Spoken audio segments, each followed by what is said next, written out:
Hey Dédé, je dois trouver 10 films pour ma vidéo. Ça te dérange pas si je pioche dans ta collection de DVD? Alors, qu'est-ce qu'on a là? Oh, mais qu'est-ce que c'est que ça? Purée, ça va pas recommencer! Dédé, c'est encore pire que ton historique d'ordinateur! Toi, tu m'inquiètes, mais tellement. Y a aucun DVD normal là-dedans. Tout ce que je vois, c'est des films X avec des robots. Mais qu'est-ce qui va pas chez toi? Comment je peux faire une vidéo avec des films pareils? Dès que j'en choisis un, c'est encore pire que le précédent. Mais où est-ce que t'achètes ces horreurs? Comment ça, tu les as trouvés dans ma chambre? Non, mais c'est parce que tu crois, Dédé. À l'époque, j'étudiais l'anatomie des robots. De toute façon, y a rien de mal, hein. Théoriquement, ils sont toujours à poil. Non, mais du coup, tu peux les garder, hein. Moi, je me suis mis aux films cultes, comme celui-là, là. Very Bad Trick. Ça glisse au pays des merveilles. Dédé, reviens ici.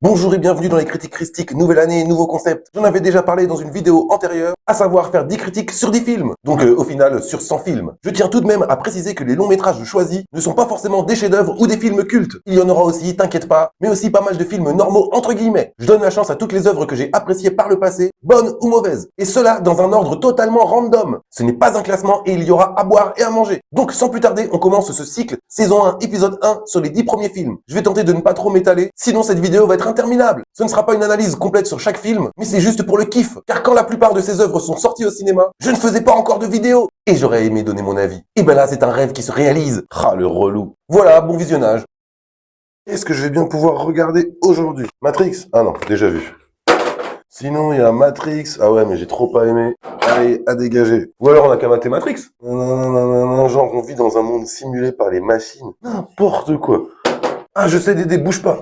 On a qu'à mater ça. Matrix! Oui, je reconnais, ce n'est pas une très grande surprise, mais c'est clairement mon film préféré all time, qui parle bien sûr de notre rapport aux machines et à notre société qui utilise le peuple comme du carburant. Ce film est truffé de métaphores. Il y a beaucoup de questionnements sur le choix, vivre sous contrôle sans le savoir, l'allégorie de la grotte, tout ça, ou bien vivre libre dans un monde détruit par la cupidité humaine, entre beaucoup d'autres choses traitées dans ce magnifique bijou, qui nous fait réfléchir plus de 20 ans après. Pour parler de la forme, c'est clairement un tournant pour le cinéma hollywoodien, ou pour le cinéma tout court, qui s'inspire encore aujourd'hui de ce savoir-faire complètement novateur pour l'époque. Avec notre interprétation personnelle du film, on peut presque décider de l'histoire que nous raconte Matrix, tellement c'est rempli de couches, de niveaux de lecture. Bref, ce chef-d'œuvre est incontournable, même pour ceux qui ne voient que le premier niveau. C'est du grand spectacle de toute manière. C'est très difficile d'en parler en si peu de temps, mais il y a d'autres films derrière.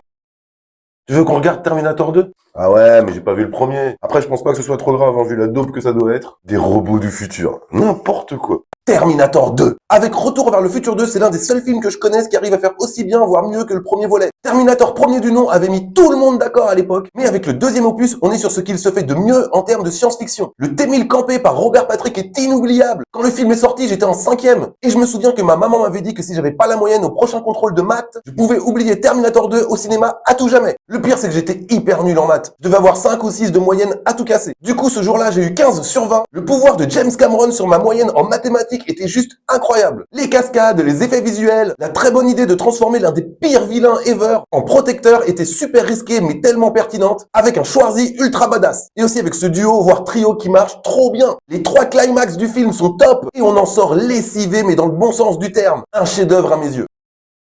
Eh mais c'est pas du tout une comédie musicale en fait. Dédé, c'est quoi ce délire là? Y a personne qui chante là-dedans. Puis c'est quoi son problème à la petite là? Elle a vraiment pas l'air en super forme. Pourquoi elle arrête pas d'insulter des prêtres? Par contre, elle a l'air vachement souple avec sa tête là. Eh ma fille, par contre, si c'est pour descendre des escaliers comme ça, prends l'ascenseur. Si je veux bien regarder, mais faut qu'elle parle mieux que ça, hein. C'est sa mère quand même. L'Exorciste. Déjà, hommage à feu William Friedkin qui nous a hélas quitté assez récemment. Tu vas manquer frère. Il nous a donné à l'époque l'un des plus grands frissons jamais répertoriés dans l'univers connu avec The Exorcist. Ce film a clairement traumatisé tout le monde, tant dans nos foyers que sur le tournage. Il s'est passé 1000 trucs horribles et inexplicables sur le plateau. Il y a eu des morts, des phénomènes toujours pas expliqués. Ah ouais, quand tu joues avec le feu, c'est chaud. L'internement après le tournage de Linda Blair, qui jouait le rôle de Regan possédé à 12 ans. Moi, à 12 ans, je faisais pas des trucs comme ça. Pas facile de jouer ta mère sus des queues en enfer quand t'es même pas encore une ado. Et pourtant, le film est un chef-d'œuvre très en avance sur son temps. Faire ça en 1973, fallait être sacrément frappé. Et pourtant, film culte, très controversé, qui même aujourd'hui file des boutons. Fais voir ça à des millennials qui sont en mal de sensations fortes, tu les reverras plus. Et puis le casting, Max von Sydow, Jason Miller, que demander de plus? Bref, c'était magnifiquement horrible. Trop bizarre, je le connais pas lui. C'est du Marvel ou du DC? Bah, je sais pas.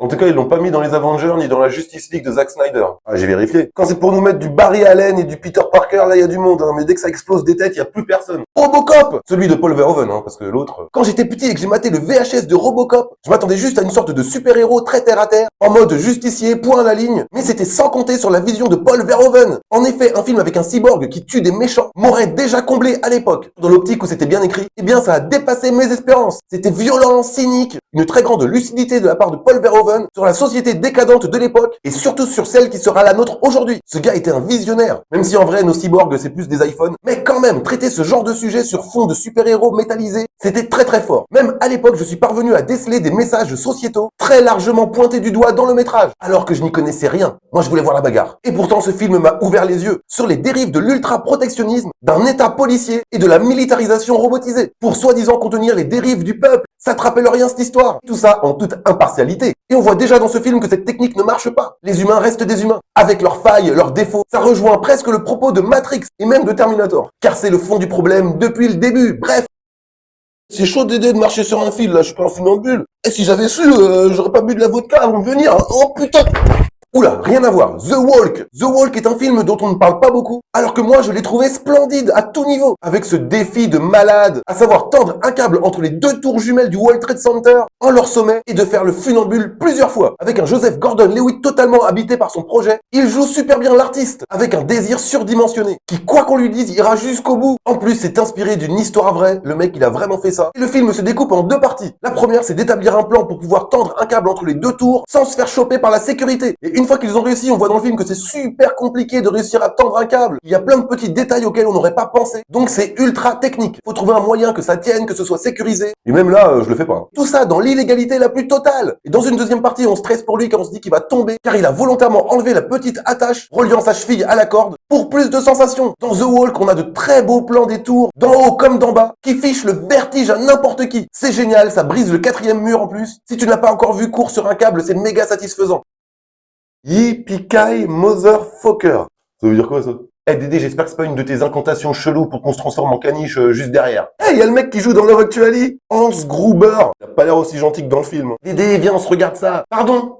Tu préfères Die Hard 5? Allez, dégage. Je veux plus jamais te revoir. Die Hard, a.k.a. Piège de cristal. Alors là, clairement, on arrive sur la meilleure idée de 1988, avec cet actionneur ultra divertissant et très novateur pour un film de cet acabit. À l'époque, pour le rôle principal, on aurait plus pensé à un Schwarzy ou un Stallone pour interpréter un John McClane, mais l'intuition de John McTiernan ira à rebrousse-poil, en brisant les codes de l'époque, en nous offrant en la personne de Bruce Willis un anti-héros ordinaire pas du tout bodybuildé. Bien au contraire. Le spectateur arrive d'ailleurs très facilement à s'identifier à lui. Le type doit quand même sauver tous les occupants d'un immeuble d'une prise d'otage, alors qu'il sort de l'avion, il est fatigué, il a les effets du jet lag. Tout ce qu'il veut, c'est prendre une douche et faire le point avec ses orteils. Sans oublier que le film est extrêmement bien rythmé, alors que la majeure partie du film se passe au Nakatomi Plaza. Et comme si ça ne suffisait pas, il y a feu Alan Rickman, a.k.a. Hans Gruber, en super vilain ultra mémorable. Jetez votre arme, monsieur McClane. Ça pouvait que marcher. Et puis toutes les punchlines de Bruce Willis à chaque fois qu'il est à deux doigts de mourir, ça non plus, ça n'a pas de prix. Yippee-ki-yay, motherfucker!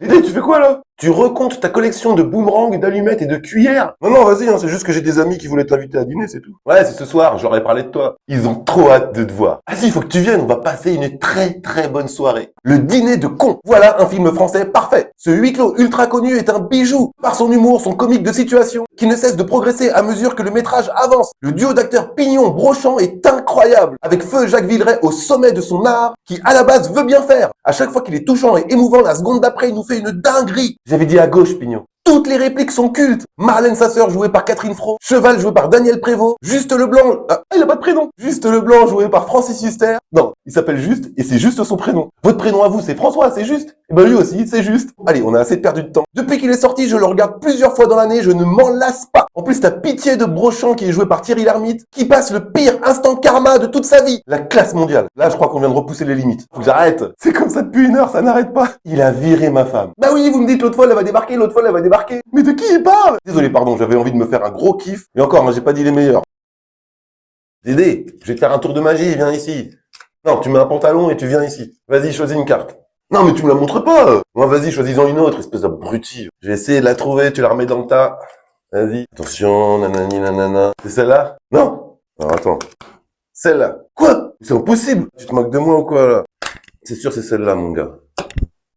Ah, Dégage là, t'as bousillé mon tour de magie avec ta grosse tête insaisissable. Je trouve ce diptyque légèrement sous-coté. Je dis légèrement parce que ça a pas si mal marché au box-office, mais je trouve ça tellement ingénieux de faire un film de casse avec des prestidigitateurs, des mentalistes, des illusionnistes, des pickpockets. Pourquoi on n'y a pas pensé avant? En vrai, on y a déjà pensé. Mais là, c'est super bien exploité. Il y a pas mieux que ces métiers pour abuser tout le monde. Et si possible, sans violence. L'équipe de braqueurs, les 4 cavaliers, The Four Horsemen, sont tous des acteurs connus. Woody Harrelson, Dave Franco, Jesse Eisenberg, Isla Fisher sont super complémentaires avec leurs différences de caractère. Il y a beaucoup d'humour, des tours de magie pour braquer complètement dingue. Dans le 2, il y a une scène, mais elle est what the fuck? La mise en scène est super travaillée, insaisissable et très divertissant. Il y a 0 temps mort, avec des twists impossibles à trouver. Surtout qu'il y a un mythe autour de tout ça. J'espère sincèrement que le 3e opus se fera, car je suis super fan. Voilà, c'est dit. Tu savais que quand t'es né, ta mère, elle t'a pas donné de prénom? Elle t'appelait Alien parce que personne savait d'où tu venais. Et puis t'avais déjà une très très grosse tête à l'époque. Et après, ça a inspiré Ridley Scott pour faire un film. Du coup, on a été obligé de te rebaptiser Dédé. Franchement, je préférais Alien, ça t'allait beaucoup mieux. Et puis Ridley Scott, il aurait pu appeler son film Dédé, ça aurait pas changé grand-chose. Alien, le 8e passager. J'avoue que je passe du coq à l'âne, ou je devrais dire du coq au xénomorphe. Alien, le 8e passager, est pour moi un chef-d'œuvre ultime du genre. Le premier qui donna le là à bien d'autres œuvres plus ou moins réussies. Le tour de force de Ridley Scott est de nous proposer un antagoniste avec toutes ses particularités, ses caractéristiques, d'un enfer pour quiconque oserait s'en approcher, ou même qui tenterait de le combattre. Le pire, c'est que si tu le fais saigner, c'est encore plus dangereux, avec son sang tel de l'acide citrique. C'est une dinguerie, ça. Et l'autre, Ridley Scott, il a pas trouvé une meilleure idée que de l'enfermer avec nous. Tout le métrage, avec nous et avec une équipe d'humains dans un vaisseau pas si grand que ça, du coup. C'est claustrophobique au possible. Le danger peut jaillir de partout sans qu'on puisse sortir. Le fameux syndrome des serpents dans l'avion. Heureusement, il y a Ellen Ripley, super bien castée en la personne de Sigourney Weaver, qui en fait voir de toutes les couleurs à notre invité surprise. Alien, le 8e passager, instaure un climat très anxiogène, qui fonctionne encore aujourd'hui sur le spectateur, sans avoir l'immense budget d'aujourd'hui. Et pourtant, c'est tellement bien mis en scène, avec ce côté ennemi invisible la plupart du temps. Et aujourd'hui, ça marche comme au premier jour. Pareil, je le revois plusieurs fois dans l'année, celui-là. Alors là, je suis tellement pas d'accord. On voit bien que Jack, il aurait pu monter sur la planche. Mais il est trop bête aussi. À chaque fois qu'il veut lui demander de monter, Rose, elle arrête pas de changer de sujet, cette crevarde. En mode, ouais, je vois pas de quoi tu parles. Franchement, si ça avait été moi, j'aurais tout fait chavirer. Hop, un petit coup à gauche, un petit coup à droite. Terminé. La meuf, elle refusait clairement l'alternance. En plus, elle vient juste de vivre le naufrage du Titanic, elle est pas à ça près. Oh, bonjour. Titanic. Bon là, tu sais bien, c'est une autre forme de chef-d'œuvre, avec James Cameron bien connu pour son amour des océans, Abyss, tout ça. À l'époque, son plus grand film, c'était Terminator 2. Et ben là, il fait encore plus fort, avec un drame qui fait couler le monde entier de stupéfaction. L'histoire tragique du Titanic, tout en y greffant une histoire d'amour entre 2 personnages fictifs, Jack Dawson et Rose DeWitt Bukater. À ce stade, on aurait pu se dire, mais pourquoi? Mais ça passe. D'autant que leur idylle est passionnante, surtout si, comme moi, tu kiffes les histoires d'amour impossibles. Déjà de par la différence de classe sociale, mais aussi par la catastrophe qui s'ensuit. En plus, James Cameron est peut-être dur avec tout le monde sur le tournage, mais il va jusqu'au bout de ses ambitions et il met le pognon sur la table. Mais pas seulement, il est réellement descendu voir l'épave pour reconstituer le Titanic dans ses moindres détails. Non mais il y a un côté virtuel, il n'a pas reconstruit tout le Titanic. Ça va jusqu'aux vraies assiettes de l'époque, tout est à l'identique, jusqu'au caviar d'Iran que mangent les acteurs sur le tournage, et tout ça pour plus d'authenticité. On voit très nettement à l'écran tout le travail du maître pour notre plus grand plaisir. Et puis la musique est très très mémorable. Je l'ai vu 3 fois de suite au cinéma, 3 fois 3h40. Ensuite, ça a été longtemps mon film de chevet. Mais bon, Matrix les filles. Et voilà, c'est terminé. J'espère que tu as apprécié cette nouvelle formule des critiques christiques. Dis-toi que c'est que le début. On a fait que 10 films sur les 100. Et il reste du très très lourd derrière. Du coup, n'hésite pas à laisser un commentaire, un pouce bleu, à t'abonner si ce n'est pas encore fait. Partage cette vidéo, active la cloche pour être tenu au courant des prochaines critiques et aussi des prochains avis express, j'allais oublier. Tu peux me suivre aussi sur tous mes réseaux comme d'habitude, Twitter, Instagram, TikTok, Facebook, YouTube. Moi je te dis à très très bientôt pour l'épisode 2. Ciao!